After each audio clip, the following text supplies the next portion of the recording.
Anasema hivi, haijapungua chamea. UMC tunao na umbea pia tunao. Wambea wenzangu, Mudi alipewa majukumu na amerudisha kama ipasavyo.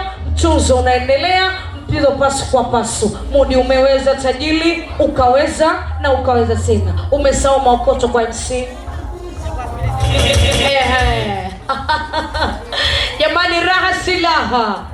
Okota mizigo, Mudi anakuchukua maokoto yangu. Peleke.